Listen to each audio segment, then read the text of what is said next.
I'm sure you would have liked a second goal in the second half, but back in the goals, Chelsea's match winner. Today is a good day, right?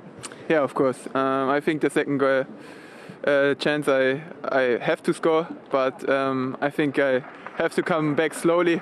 With one goal is enough. When I score two or twice today, would be maybe too much for the beginning. No, joking. Yeah, very happy that we win this game today. Very important win for us in the race for the top four, and yeah, very happy. So after a little bit of a wait for a goal, that second the ball hits the net, how do you feel? Yeah, the feeling is too short. I think when you wait always so long, and you know the feeling very good before the season, yeah, it's the best feeling you ever have after a winning game to score a goal. Yeah, of course, really important for me, for the whole team, but at the end, happy that I back on the score sheet. In your celebrations, there was a little point towards the bench. Was that for anyone in particular? No, before the game was a little bit funny. Callum said to me that I scored today. Maybe 30 seconds later, Tammy come to me and say I scored today, and both say when you score, point to me. And it was a funny situation, and yeah, I'm very happy that I can point today to them. I have to say, when it back out to you for the second one, having scored one, I thought the confidence would be there to score the second. Yeah, of course, the confidence were there, because otherwise I don't make. Yeah, I feel it in my legs when I have the ball on my feet that I was confident. But yeah, in the moment or this season, it's not only the confidence; it's maybe sometimes also the luck. Yeah, maybe last year I hit the ball with my feet always that the ball go in. This year is different, but I'm happy that I scored the first.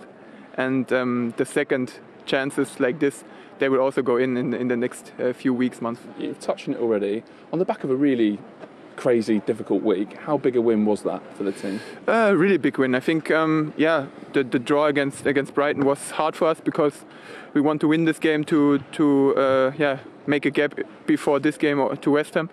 Now we have this gap to West Ham because we had a lot of strong teams ahead of us. We play against top teams again, so really important as well. Yeah, in front of a big game on Tuesday where we play against Real Madrid. So yeah, it was really important for the next weeks and for the next games. Well done. Thank you. So we've had 3 games played out so far in this match week. On Friday we saw Everton pick up that historic win away to Arsenal. What a game at Anfield. Some finish there. Newcastle substitute Joe Willock grabbing a 95th minute equaliser against Liverpool. A big blow to the Reds' top 4 hopes. We've just seen, of course, Chelsea beat West Ham at the London Stadium, but still to come today, Brighton. Well, they're away to already relegated Sheffield United, knowing a win will go a long way to securing the Seagulls' survival. They start the day 7 points above the relegation zone. Of Sunday's 3 games, that standout fixture at Ellen Road, Leeds unbeaten in 5, take on Manchester United, have won their last 5 in all competitions, and it all finishes at the King Power Stadium between Leicester and Crystal Palace. So that result in the East End of London means Chelsea have boosted their top 4 hopes by going 3 points clear of West Ham, 4 clear of Liverpool and 5 of Tottenham. They've clearly now stolen a march on their challengers with what could be a huge win come the end of the season, and that's with 5 games left to play for those key protagonists. Newcastle's point at Anfield earlier today sees them now 9 points clear of the bottom 3, which is incredible considering their plight just 2 weeks ago. Brighton can move up to 14th with a win in our next live game from Bramall Lane, where the Blades will be looking to move off the 14-point mark. They've lost their last 6 in all competitions. Welcome back. Half-time at the London Stadium. Chelsea got themselves a late first-half lead after 45 minutes against West Ham. They had the better of the chances, Chelsea did. Timo Werner was involved in almost everything before he then struck. Yeah, he's looking bright. I think it's Chelsea as a whole look a lot more energy than they showed against Brighton. But yeah, Werner, you know, nice bit of movement here, and obviously a bit unlucky with a chance. But yeah, he's playing himself into the game. Obviously got his goal, and he looks like to have a bit of confidence coming back. Owen? Yeah, I think you see with West Ham being dropping so deep, you see that little cutback that Werner had on that first one. You know, that's been really an option for them. But Mason Mount's fabulous in those little tight areas. Timo Werner, Pulisic. You know, they're a feature of this Chelsea attack, and Chelsea have been really the only team that really tried to create and score. That's the one they like, you know, in the top, over the top and beyond. That's where he's very, very good, Timo Werner. But West Ham haven't had a shot on target, even though they've been in the game. Yeah. This is the goal. From a West Ham perspective, they were ending the first half strongly, Glenn. Were they undone positionally here? I think so, yeah, because this is pretty much one of the only passages of play where the West Ham team are running back towards their own goal. Because you see here, there's like 6 players over the halfway line, which didn't happen often. And I think that came because they was playing well, they were getting a bit braver and more ambitious going forward, but obviously then they expose certain areas and sort of come out of position, and that's why they all end up scrambling back towards their own goal. But it's probably the only moment in the game that they actually have been out of position, really.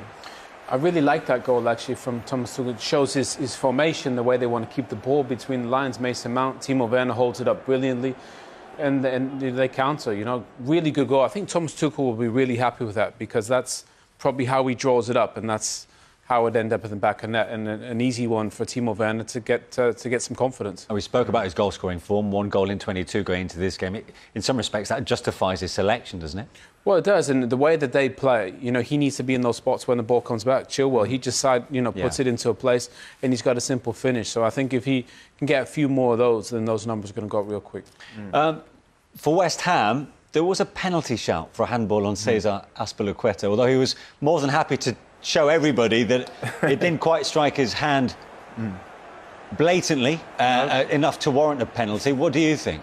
At first view, I thought it was a penalty, but like, you know, it's mainly because of his reaction. You know, he's trying to tell you it's not his arm, but he definitely looked guilty.